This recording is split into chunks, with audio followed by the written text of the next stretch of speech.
Step back into the world of 90s true crime with the Unsolved Couple podcast. Join hosts Ben and me, Sierra, as we dive into the iconic TV show Unsolved Mysteries, providing the updates you missed out on as a kid. It's the perfect mix of nostalgia and true crime. Catch us every Tuesday as we talk about the original gateway drug into true crime, Unsolved Mysteries. Ever wonder if the planets and stars influenced history's most notorious crimes? Then welcome to your new favorite podcast. We're Hannah and Joanna, the host of Cosmic Crimes. Every Thursday, we take the facts of a true crime story and blend it with astrology. We're talking birth charts, planetary movements, and transits on the day of the crime. The crimes are serious, but are interpreted through our introspective and sometimes unhinged POVs. Subscribe to Cosmic Crimes wherever you listen to podcasts. And tune in every Thursday for a whole new spin on true crime. Thanks for listening to the Red Treehouse, where I tell you scary stories to keep you up at night. You can listen to the Red Treehouse wherever you stream podcasts. Just be sure to follow, like, and subscribe. Oh, and leave a 5-star review. The Red Treehouse is dedicated to my dad. I love you, Pop.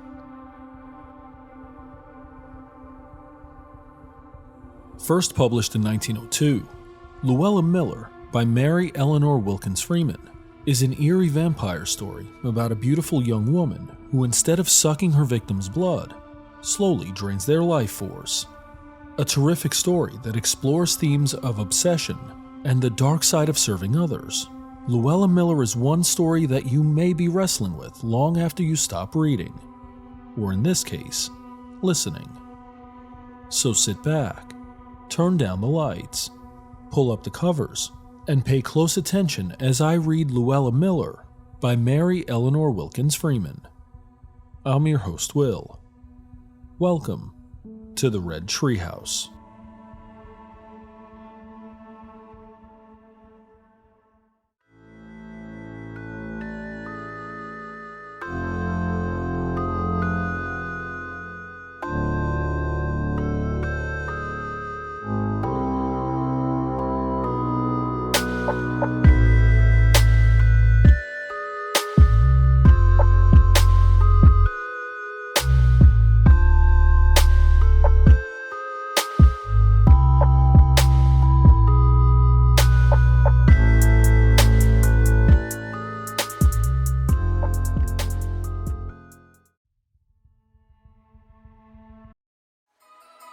When the holidays start to feel a bit repetitive, reach for a Sprite Winter Spiced Cranberry and put your twist on tradition.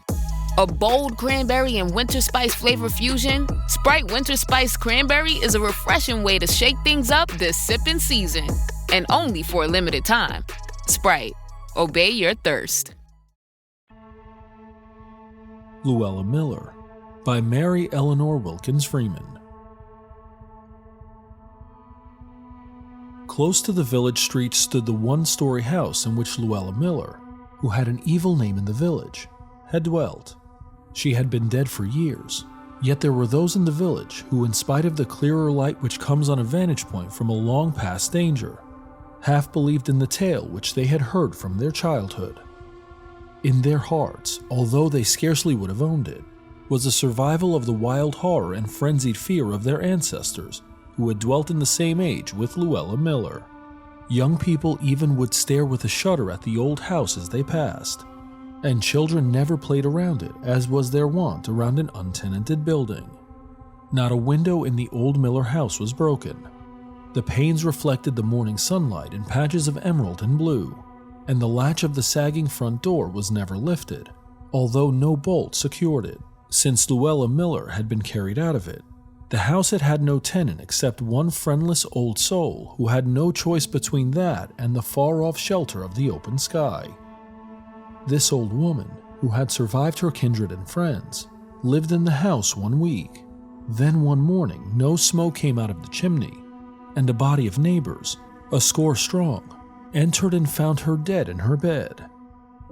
There were dark whispers as to the cause of her death, and there were those who testified to an expression of fear so exalted that it showed forth the state of the departing soul upon the dead face. The old woman had been hale and hearty when she entered the house, and in 7 days she was dead. It seemed that she had fallen a victim to some uncanny power.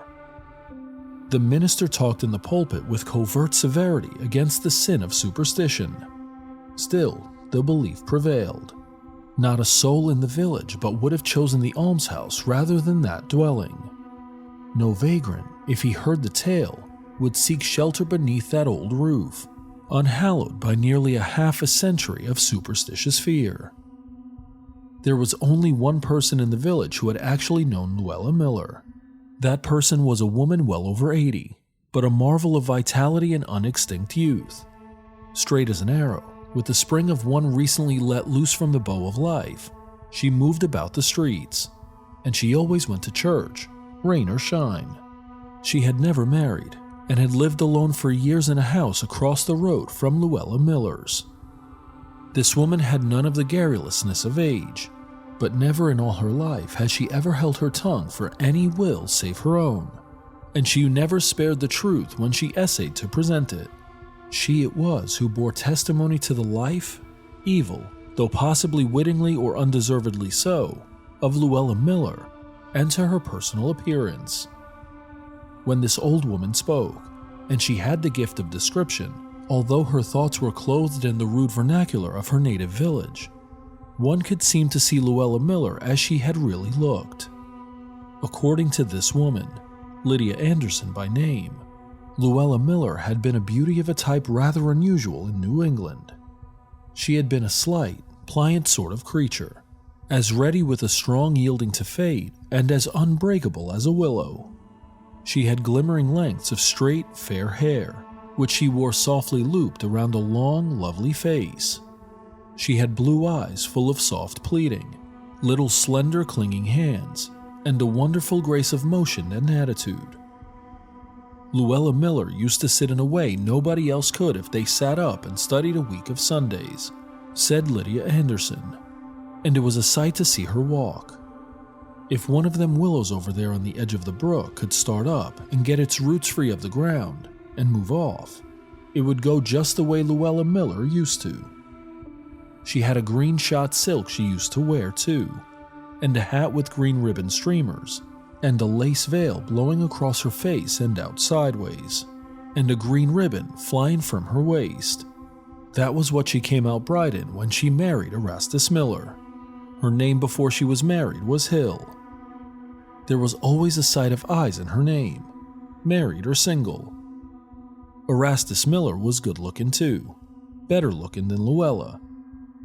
Sometimes I used to think that Luella wasn't so handsome after all. Erastus just about worshipped her. I used to know him pretty well. He lived next door to me, and we went to school together. Folks used to say he was waiting on me, but he wasn't. I never thought he was, except once or twice when he said things that some girls might have suspected meant something. That was before Luella came here to teach the district school. It was funny how she came to get it, for folks said she hadn't any education, and that one of the big girls, Lottie Henderson, used to do all the teaching for her, while she sat back and did embroidery work on a cambric pocket handkerchief. Lottie Henderson was a real smart girl, a splendid scholar, and she just set her eyes by Luella, as all the girls did. Lottie would have made a real smart woman, but she died when Luella had been here about a year. Just faded away and died. Nobody knew what ailed her. She dragged herself to that schoolhouse and helped Luella teach till the very last minute. The committee all knew how Luella didn't do much of the work herself, but they winked at it. It wasn't long after Lottie died that Erastus married her. I always thought he hurried it up because she wasn't fit to teach. One of the big boys used to help her after Lottie died, but he hadn't much government, and the school didn't do very well, and Luella might have had to give it up, for the committee couldn't have shut their eyes to things much longer. The boy that helped her was a real honest, innocent sort of fellow, and he was a good scholar too. Folks said he overstudied, and that was the reason he was took crazy the year after Luella married, but I don't know. And I don't know what made Erastus Miller go into consumption of the blood the year after he was married. Consumption wasn't in his family. He just grew weaker and weaker and went almost bent double when he tried to wait on Luella, and he spoke feeble, like an old man. He worked terrible hard, till the last, trying to save up a little to leave Luella. I've seen him out in the worst storms on a wood sled. He used to cut and sell wood, and he was hunched up on top, looking more dead than alive. Once I couldn't stand it. I went over and helped him pitch some wood on the cart. I was always strong in my arms. I wouldn't stop for all he told me to, and I guess he was glad enough for the help. That was only a week before he died. He fell on the kitchen floor while he was getting breakfast. He always got the breakfast and let Luella lay abed. He did all the sweeping and the washing and the ironing and most of the cooking. He couldn't bear to have Luella lift her finger, and she let him do for her. She lived like a queen for all the work she did. She didn't even do her sewing. She said it made her shoulder ache to sew. And poor Erastus's sister Lily used to do all her sewing. She wasn't able to either. She was never strong in her back, but she did it beautifully. She had to suit Luella. She was so dreadful particular. I never saw anything like that hemstitching that Lily Miller did for Luella. She made all Luella's wedding outfit, and that green silk dress after Maria Babbitt cut it. Maria, she cut it for nothing, and she did a lot more cutting and fitting for nothing for Luella too. Lily Miller went to live with Luella after Erastus died. She gave up her home, though she was real attached to it and wasn't a mite afraid to stay alone. She rented it, and she went to live with Luella right away after the funeral. Then this old woman, Lydia Anderson, who remembered Luella Miller, would go on to relate the story of Lily Miller. It seemed that on the removal of Lily Miller to the house of her dead brother, to live with his widow, the village people first began to talk. This Lily Miller had been hardly past her first youth, and a more robust and blooming woman, rosy-cheeked, with curls of strong black hair, overshadowing round, candid temples and bright dark eyes. It was not 6 months after she had taken up her residence with her sister-in-law that her rosy color faded and her pretty curves became wan hollows. White shadows began to show in the black rings of her hair, and the light died out of her eyes. Her features sharpened, and there were pathetic lines at her mouth, which yet wore always an expression of utter sweetness and even happiness. She was devoted to her sister. There was no doubt that she loved her with her whole heart, and was perfectly content in her service. It was her sole anxiety, lest she should die and leave her alone. The way Lily Miller used to talk about Luella was enough to make you mad and enough to make you cry, said Lydia Anderson. I've been in there sometimes toward the last, when she was too feeble to cook, and carried her some blancmange or custard, something I thought she might relish, and she'd thank me, and when I asked her how she was, say she felt better than she did yesterday, and asked me if I didn't think she looked better, dreadful pitiful, and say poor Luella had an awful time taking care of her and doing the work. She wasn't strong enough to do anything, when all the time Luella wasn't lifting her finger, and poor Lily didn't get any care except what the neighbors gave her, and Luella eat up everything that was carried in for Lily. I had it real straight that she did. Luella used to just sit and cry and do nothing. She did act real fond of Lily, and she pined away considerable too. There was those that thought she'd go into a decline herself. But after Lily died, her Aunt Abby Mixter came, and then Luella picked up and grew as fat and rosy as ever. But poor Aunt Abby began to droop just the way Lily had, and I guess somebody wrote to her married daughter, Mrs. Sam Abbott, who lived in Barr, for she wrote her mother that she must leave right away and come and make her a visit, but Aunt Abby wouldn't go. I can see her now. She was a real good-looking woman, tall and large, with a big square face and a high forehead that looked of itself kind of benevolent and good. She just tended out on Luella as if she had been a baby, and when her married daughter sent for her, she wouldn't stir 1 inch. She'd always thought a lot of her daughter too. but she said Luella needed her, and her married daughter didn't. Her daughter kept writing and writing, but it didn't do any good. Finally, she came, and when she saw how bad her mother looked, she broke down and cried and all, but went on her knees to have her come away. She spoke her mind out to Luella too. She told her that she'd killed her husband and everybody that had anything to do with her, and she thanked her to leave her mother alone. Luella went into hysterics, and Aunt Abby was so frightened that she called me after her daughter went. Mrs. Sam Abbott went away fairly crying out loud in the buggy. The neighbors heard her, and well she might, for she never saw her mother alive again. I went in that night when Aunt Abby called for me, standing in the doorway with her little green checked shawl over her head. I can see her now. "Do come over here, Miss Anderson," she sung out, kind of gasping for air. I didn't stop for anything. I put over as fast as I could, and when I got there was Luella laughing and crying all together, and Aunt Abby trying to hush her, and all the time she herself was white as a sheet and shaking so she could hardly stand. "For the land's sake, Miss Mixter," says I, "you look worse than she does. You ain't fit to be up out of your bed." "Oh, there ain't anything the matter with me," says she. Then she went on talking to Luella. There, don't, poor little lamb," says she. "Aunt Abby is here. She ain't going away and leave you. Don't, poor little lamb. Do leave her with me, Mrs. Mixter, and you get back to bed," says I, for Aunt Abby had been laying down considerable lately, though somehow she contrived to do the work. "I'm well enough," says she. "Don't you think she had better have the doctor, Miss Anderson?" "The doctor?" says I. "I think you had better have the doctor. I think you need him much worse than some folks I could mention." And I looked right straight at Luella Miller, laughing and crying and going on as if she was the center of all creation. All the time she was acting so. Seemed as if she was too sick to sense anything. She was keeping a sharp lookout as to how we took it out of the corner of one eye. I see her. You could never cheat me about Luella Miller.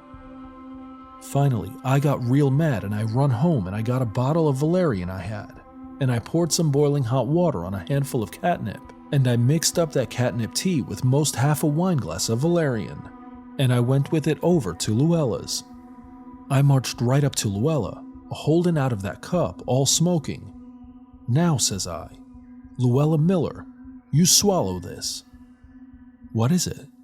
What is it? Oh, what is it?" She sort of screeches out. Then she goes off a-laughing enough to kill. "Poor lamb, poor little lamb," says Aunt Abby, standing over her, all kind of tottery and trying to bathe her head with camphor. "You swallow this right down," says I, and I didn't waste any ceremony. I just took hold of Luella Miller's chin and I tipped her head back, and I caught her mouth open with laughing, and I clapped that cup to her lips, and I fairly hollered at her, "Swallow, swallow, swallow," and she gulped it right down. She had to, and I guess it did her good. Anyhow, she stopped crying and laughing and let me put her to bed, and she went to sleep like a baby inside of half an hour. That was more than poor Aunt Abby did. She lay awake all that night and I stayed with her, though she tried not to have me. Says she wasn't sick enough for watchers. But I stayed, and I made some good cornmeal gruel, and I fed her a teaspoon every little while all night long.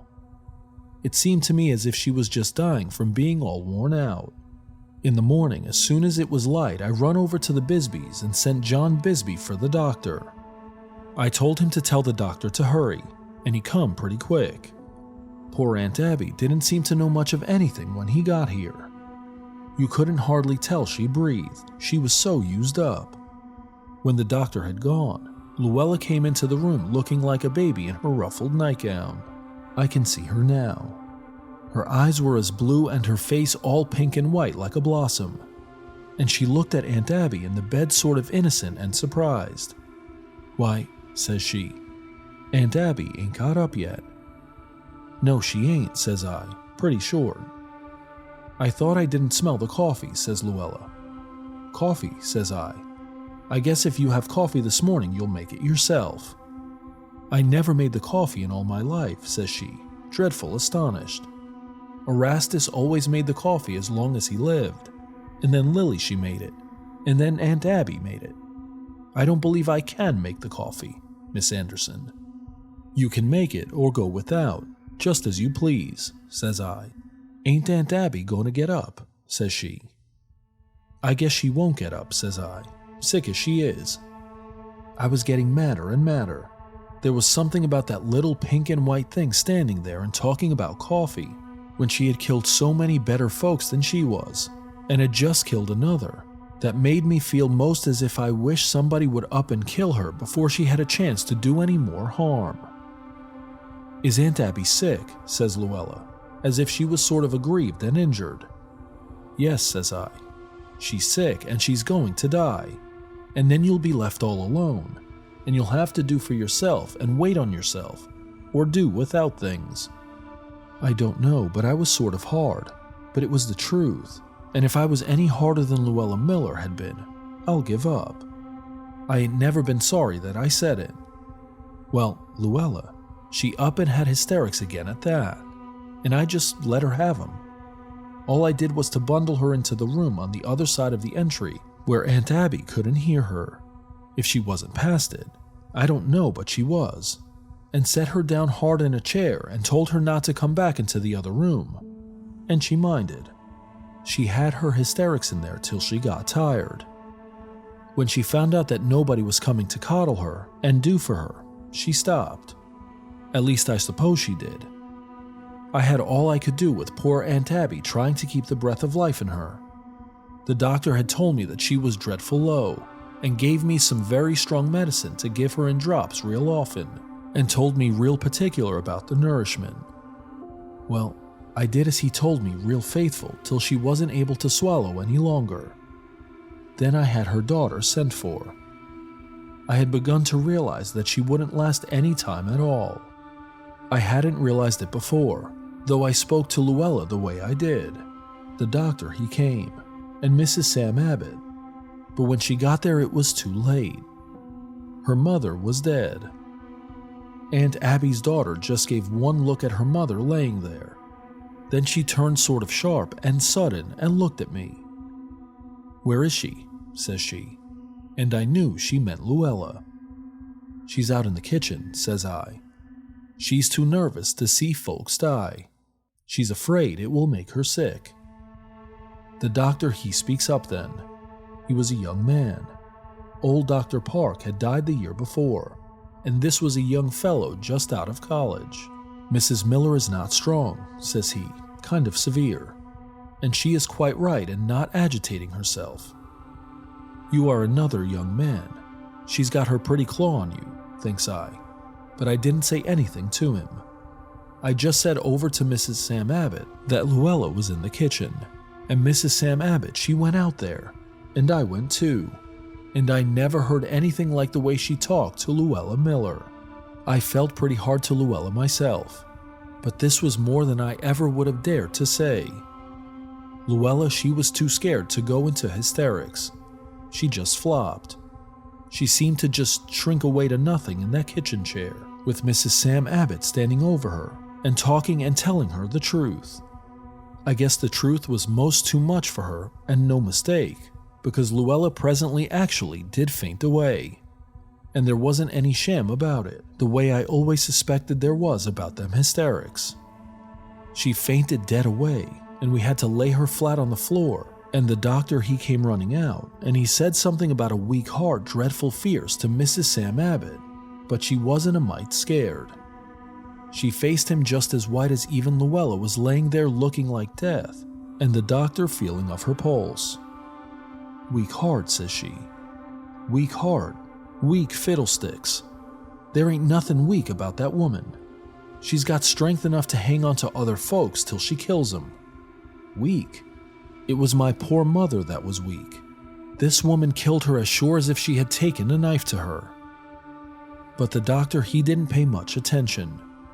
He was bending over Luella, laying there with her yellow hair all streaming, and her pretty pink and white face all pale, and her blue eyes like stars gone out.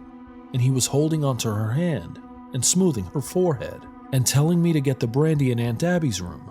And I was sure as I wanted to be that Luella had got somebody else to hang on to.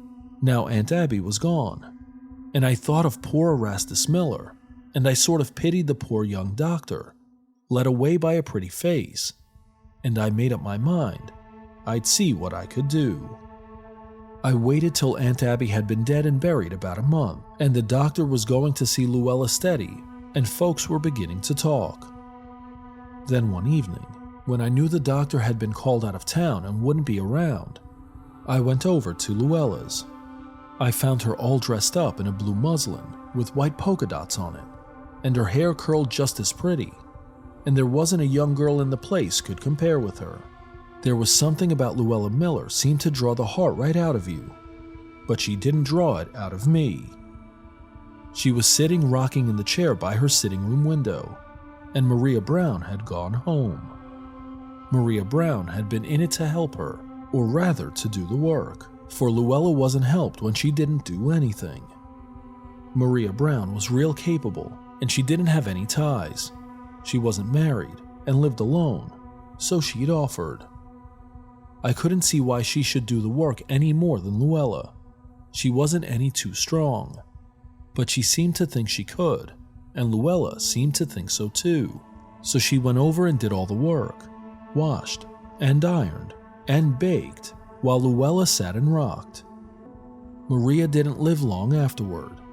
She began to fade away just the same fashion the others had. Well, she was warned, but she acted real mad when folks said anything. Said Luella was a poor, abused woman, too delicate to help herself, and they'd ought to be ashamed. And if she died helping them that couldn't help themselves, she would. And she did. I suppose Maria has gone home, says I to Luella, when I had gone in and sat down opposite her. Yes, Maria went half an hour ago, after she had got supper and washed the dishes, says Luella, in her pretty way. I suppose she has got a lot of work to do in her own house tonight, says I, kind of bitter. But that was all thrown away on Luella Miller. It seemed to her right that other folks that wasn't any better able than she was herself should wait on her, and she couldn't get it through her head that anybody should think it wasn't right. Yes, says Luella, real sweet and pretty. Yes, she said she had to do her washing tonight. She has let it go for a fortnight along of coming over here.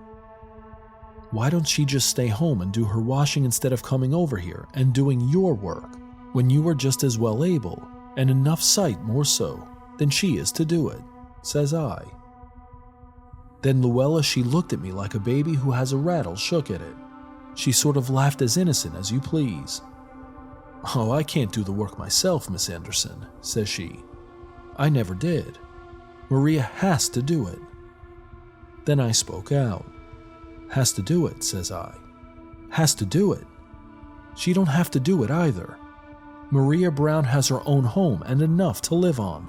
She ain't beholden to come over here and slave for you and kill herself.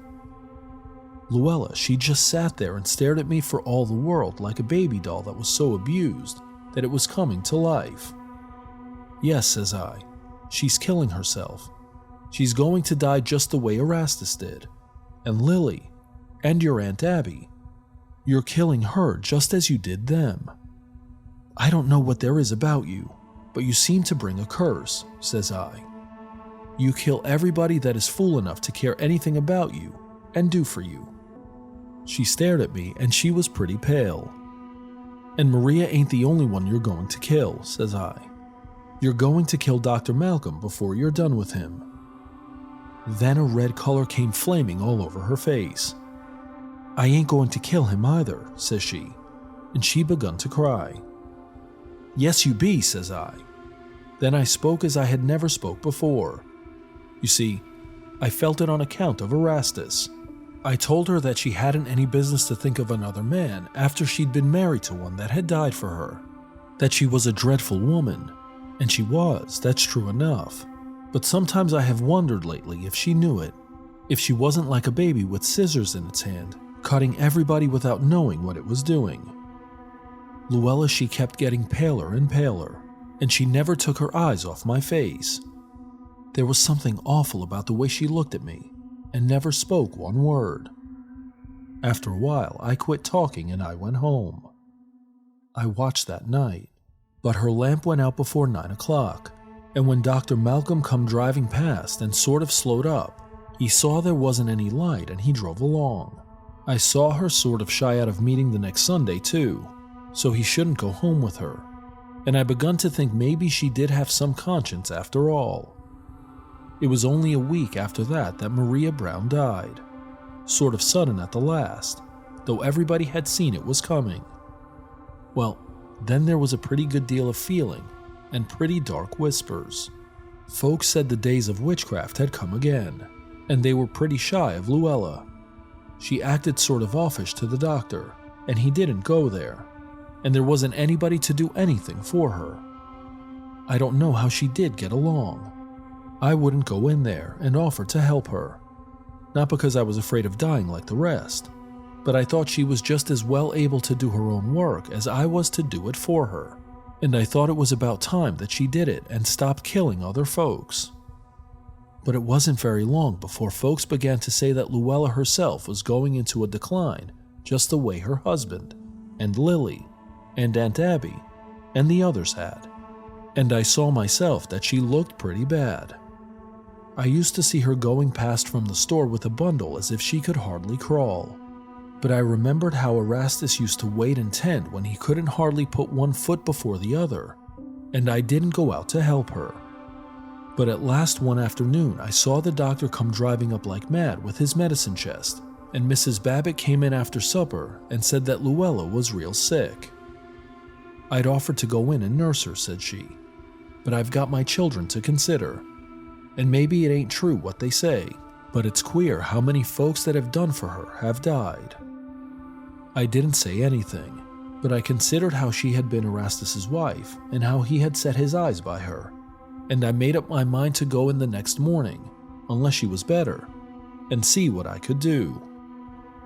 But the next morning I see her at the window, and pretty soon she came stepping out as spry as you please. And a little while afterward, Mrs. Babbitt came in and told me that the doctor had got a girl from out of town, a Sarah Jones, to come there, and she said she was pretty sure that the doctor was going to marry Luella. I saw him kiss her in the door that night myself, and I knew it was true. The woman came that afternoon, and the way she flew around was a caution. I don't believe Luella had swept since Maria died. She swept and dusted, and washed and ironed. Wet clothes and dusters and carpets were flying over there all day, and every time Luella set her foot out when the doctor wasn't there was that Sarah Jones helping of her up and down the steps, as if she hadn't learned to walk. Well, everybody knew that Luella and the doctor were going to be married, but it wasn't long before they began to talk about his looking so poorly, just as they had about the others, and they talked about Sarah Jones too. Well, the doctor did die, and he wanted to be married first, so as to leave what little he had to Luella.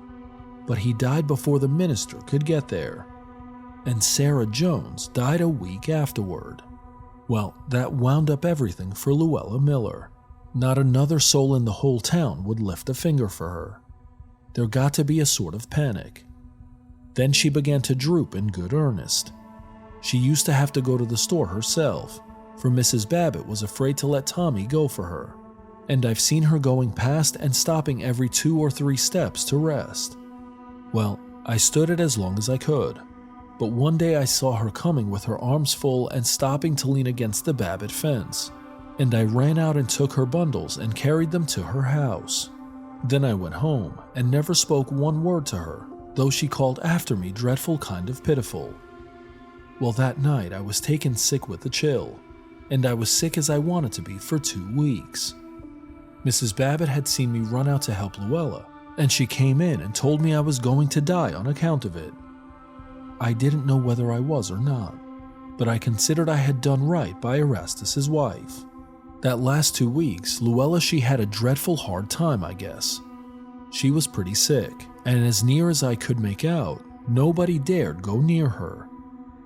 I don't know as she was really needing anything very much, for there was enough to eat in her house and it was warm weather, and she made out to cook a little flour gruel every day. I know. But I guess she had a hard time. She that had been so petted and done for all her life. When I got so I could go out, I went over there one morning. Mrs. Babbitt had just come in to say she hadn't seen any smoke, and she didn't know, but it was somebody's duty to go in. But she couldn't help thinking of her children. And I got right up, though I hadn't been out of the house for 2 weeks, and I went in there. And Luella, she was laying on the bed, and she was dying. She lasted all that day and into the night. But I sat there after the new doctor had gone away. Nobody else dared to go there. It was about midnight that I left her for a minute to run home and get some medicine I had been taking, for I had begun to feel rather bad.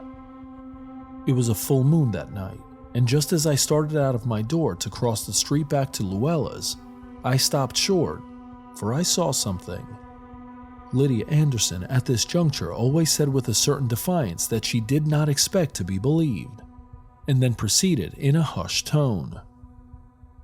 I saw what I saw, and I know I saw it, and I will swear on my deathbed that I saw it. I saw Luella Miller, and Erastus Miller, and Lily, and Aunt Abby, and Maria, and the doctor, and Sarah, all going out of her door, and all but Luella shone white in the moonlight, and they were all helping her along, till she seemed to fairly fly in the midst of them. Then it all disappeared. I stood a minute with my heart pounding, then I went over there. I thought of going for Mrs. Babbitt, but I thought she'd be afraid. So I went alone, though I knew what had happened. Luella was laying real peaceful, dead on her bed. This was the story that the old woman Lydia Anderson told, but the sequel was told by the people who survived her, and this is the tale which has become folklore in the village. Lydia Anderson died when she was 87.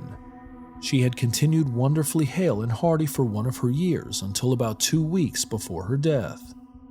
One bright moonlight evening, she was sitting beside a window in her parlor when she made a sudden exclamation and was out of the house and across the street before the neighbor who was taking care of her could stop her. She followed as fast as possible and found Lydia Anderson stretched on the ground before the door of Luella Miller's deserted house, and she was quite dead. The next night, there was a red gleam of fire athwart the moonlight, and the old house of Luella Miller was burned to the ground. Nothing is now left of it, except a few old cellar stones and a lilac bush, and in the summer, a helpless trail of morning glories among the weeds, which might be considered emblematic of Luella herself. What did you think of this classic horror story? Comment or email redtreehousepod@gmail.com. As we turn the lights down on this episode, join me next time as we continue exploring our strange and scary world. I'm your host, Will. Thanks for joining me in the Red Treehouse.